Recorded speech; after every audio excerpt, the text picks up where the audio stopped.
warahmatullahi wabarakatuh. Salam Pramuka. Selamat datang di podcast Ngobras, ngobrol santai bareng Saka Bayangkara. Di sini saya Riliana Donelin selaku host yang akan membahas mengenai peran dari Saka Bayangkara serta sejarah singkat mengenai Saka Bayangkara.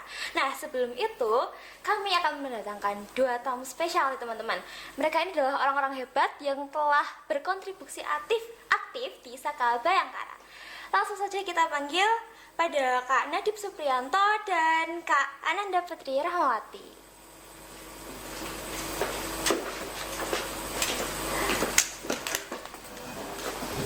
Oke, selamat datang Kak. Terima kasih telah menyempatkan waktu untuk bisa ngobrol santai bareng kami nih. Mungkin bisa perkenalan lagi dan berkontribusi sebagai apa di Saka Bayangkara.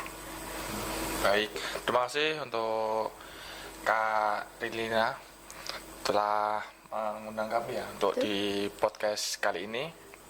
Sebelumnya perkenalkan, nama saya Nadib Supriyanto. Saya sebagai Ketua Dewan Saka Bayangkara masa bakti 2025-2026. Dan perkenalkan, nama saya Ananda Putri Rahmawati sebagai Wakil Ketua Dewan Saka Bayangkara Pangkalan Polres Sukoharjo masa bakti 2025-2026.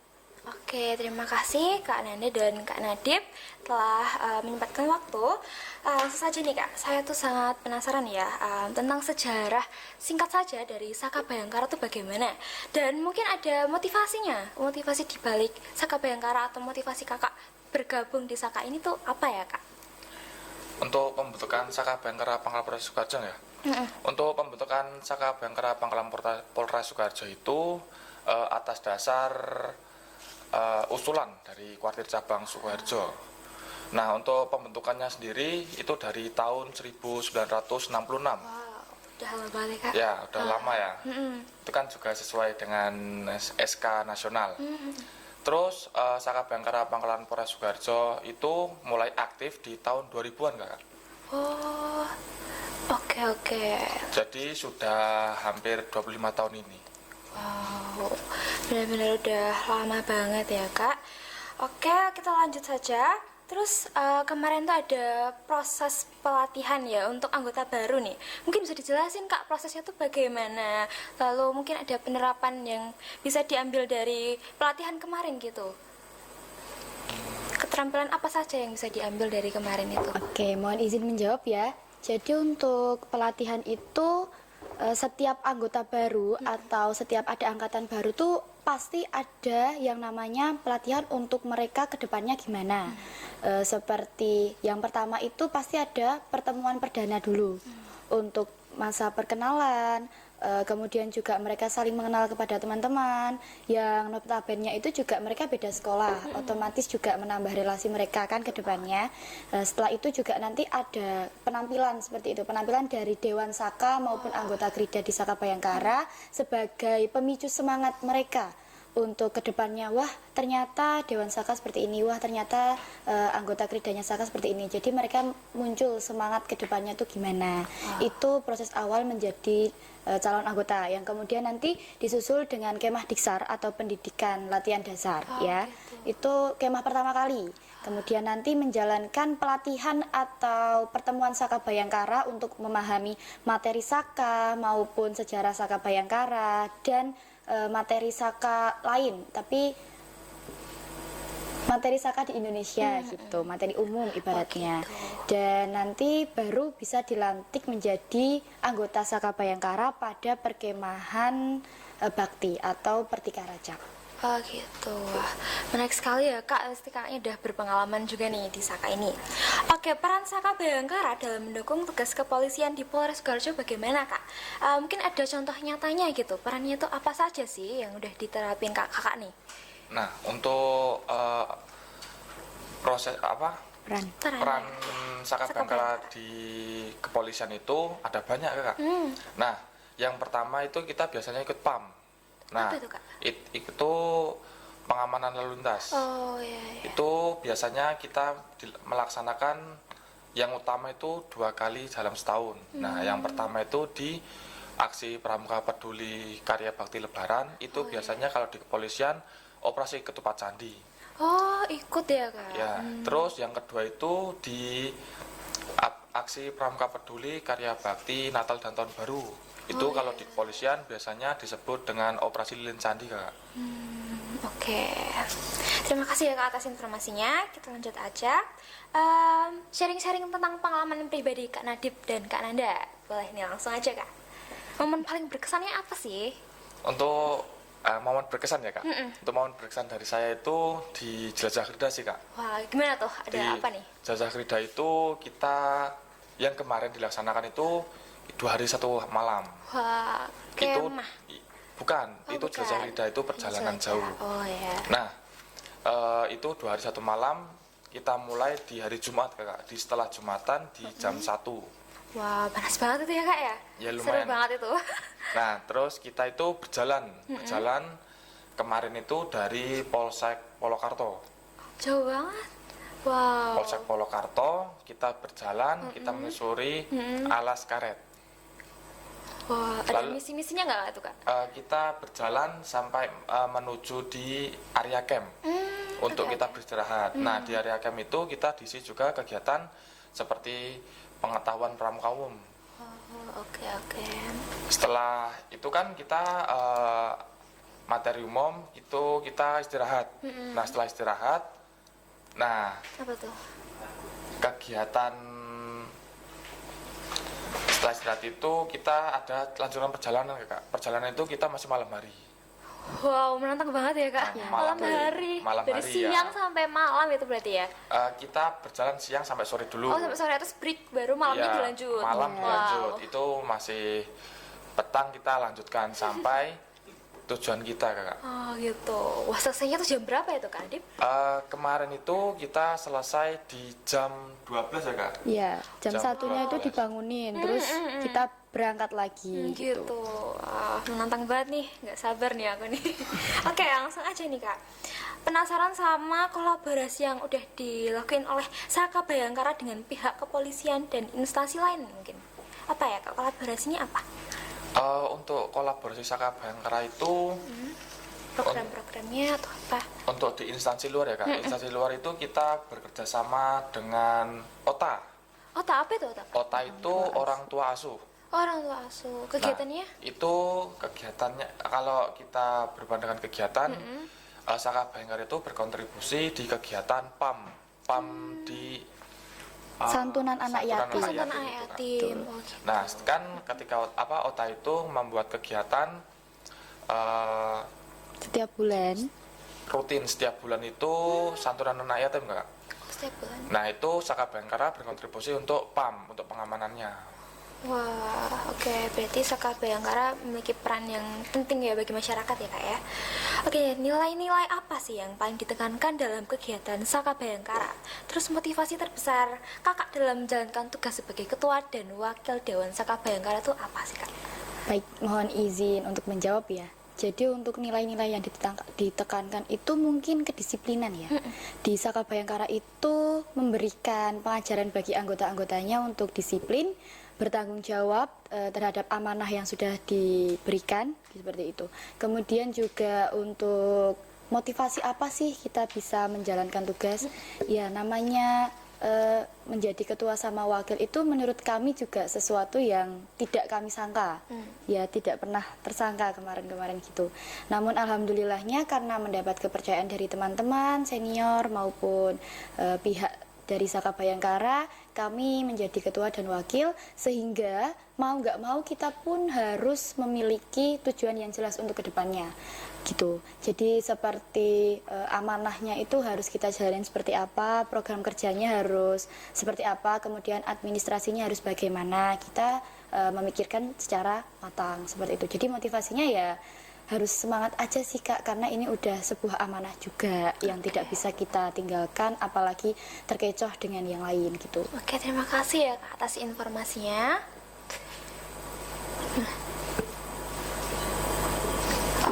Oke, lanjut.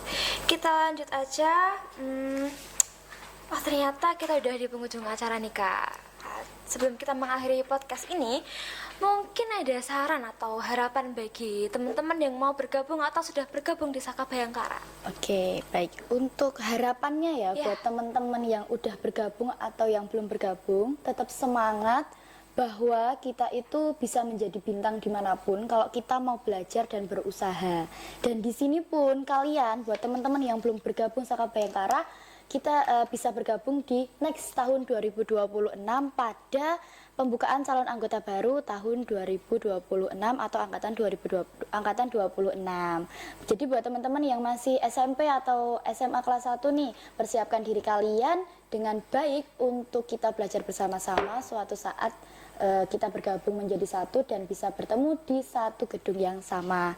Kemudian juga untuk teman-teman jangan lupa untuk selalu semangat dalam menjalani hari-harinya, selalu memiliki motivasi ke depannya dan jangan sampai terkecoh dengan sesuatu yang ibaratnya itu di Gen Z ini misalnya buat kenakalan remaja atau gimana gitu. Nah, Kak, ini kan episode pertama dari podcast Ngobrol Santai ya. Mungkin kakaknya punya ide atau apa ya, gagasan yang bisa saya sampaikan di episode selanjutnya gitu. Apa ya, Kak?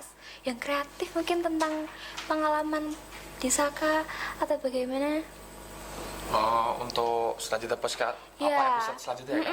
Biar Nah, teman-teman juga excited gitu. Kalau ngikutin.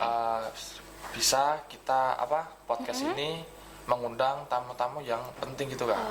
Bisa dari kepolisian, bisa dari kuartir cabang, atau dari pramuka-pramuka yang lain gitu Kak.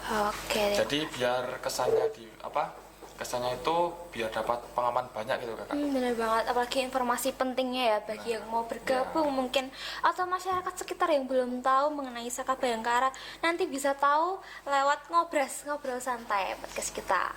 Oke, saya juga penasaran sama proker-proker yang ada di Saka Bayangkara nih Kak. Kan banyak nih anggota baru yang baru nyemplung di Saka ini, mau mempelajari lebih dalam lagi ya. Prokernya tuh apa saja Kak? Tuh dijelasin aja. Proker. Nah, proker kita itu ada proker utama. Nah, proker utama itu yang wajib dilaksanakan di dalam 1 tahun atau di masa bakti itu Kak. Yang pertama itu kita ada proker musyawarah Saka Bayangkara atau disebut juga musaka Kak. Musaka itu biasanya pergantian masa bakti, pergantian Dewan Saka untuk masa bakti. Berarti itu Kak. kayak lengser gitu ya Kak? Iya, Gantian. gantian angkatan pengurus. selanjutnya. Iya, gantian pengurus gitu Kak.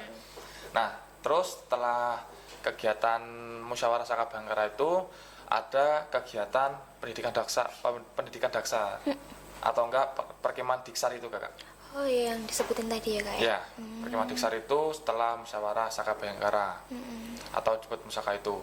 Terus setelah pendidikan dasar itu ada APPKBL Kak.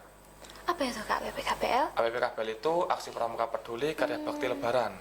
Oh iya, yang dilakuin pas lebaran itu ya? Ya, Kak, ya? kalau di kepolisian itu biasa disebut operasi ketupat candi. Terus setelah APPKBL nanti ada materi kepramukaan umum dulu.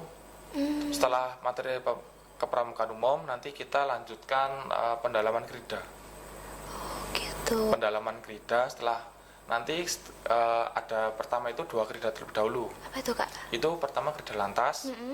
Setelah krida lantas nanti ada krida tipnas dulu. Setelah itu kita ada perkemahan bakti atau kemah bakti. Oke, Kemah Bakti. Itu untuk pelantikan anggota Saka Bayangkara. Setelah perkemahan bakti itu ada dilanjut dengan materi pendalaman krida lebih ya kurangnya dari sebelumnya itu di krida P2B sama krida PTKP. Setelah pendalaman krida nanti kita ada sosialisasi Saka Bayangkara di Gudeg-Gudeg. Wah, seru banget itu Kak, Nah, gede-gede. ya itu sosialisasi untuk open recruitment ya. Oh, open recruitment sekalian gitu ya, Ya. sosialisasi Ya. gitu. Oke. Terus setelah sosialisasi nanti kita ada kegiatan jelajah krida. Iya. Yang kayak sebutan tadi. Yang sampai malam banget itu ya. Itu kebetulan yang untuk tahun saya yang tahun kemarin itu Ya. kita ada di 18 km. Wah, itu emang udah rencana 18 kilo atau lebih dari rencana awal Kak? Tahu nggak? itu sudah direncanakan. Oh, luar diwacanakan biasa. sebelumnya. Wow. Iya, betul. Persiapannya yang pasti udah matang ya itu Ya, Kak, dari Hamil fisik berapa dan juga itu juga Ya. disiapkan. Dan paling berkesan ya ada kegiatan di dalamnya itu minum. Nah, terus di kemah di Jelajah Krida, setelah Jelajah Krida nanti ada APP Nataru.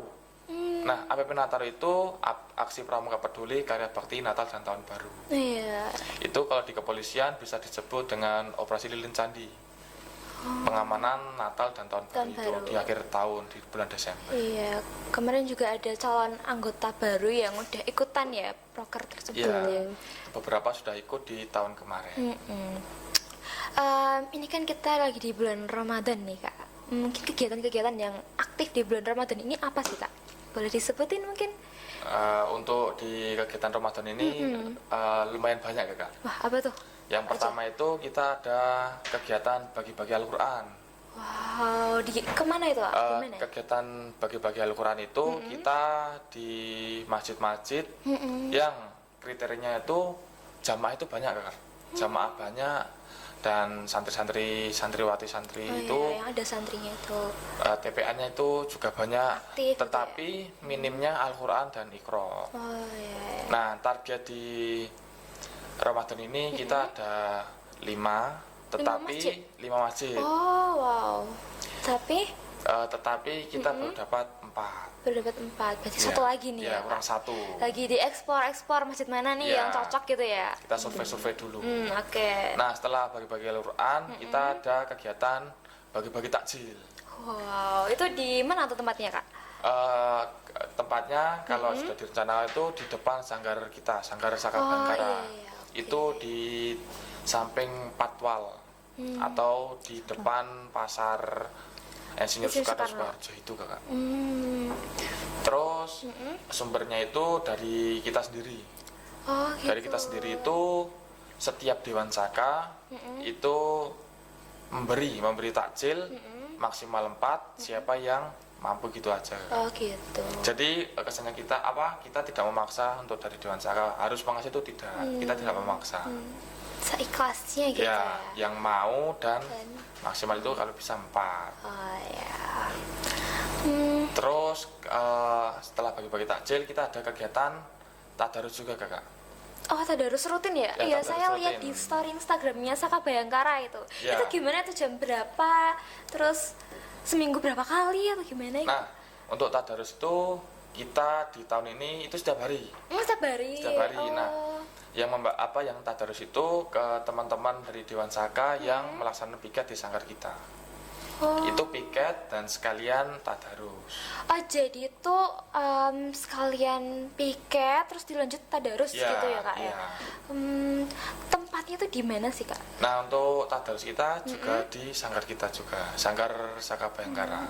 Letak persisnya? Di letaknya itu di Samping samping Patwal Suharjo, Patwal Suharjo. atau enggak di sampingnya Mitra. Mitra Swalayan itu Ya, ya? Oh, di di pusat depannya. kota lah ya? Depannya Pasar Insinyur Soekarno.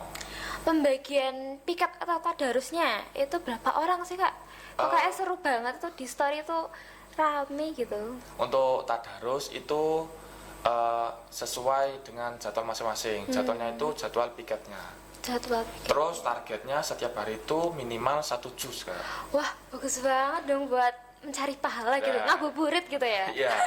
Terus target kita itu kalau bisa khatam. Wah, berarti seminggu berapa kali pertemuan Kak tadi? Untuk tadarus. Iya, tadarus. Untuk itu setiap hari Kak. Oh ya, setiap hari. Iya, Berarti setiap hari. targetnya khatam di bulan Ramadan ini sebelum Iya. Lebaran itu ya? Iya. Wah, Itu kalau bisa sudah target khatam. oke. Setelah tadarus itu kita ada kegiatan buka bersama. Oh, buka bersama. Iya, buka bersama. Kapan tuh Kak? Itu di Rencananya? minggu ketiga. Minggu ketiga. Iya, itu Dewan dengan Cata.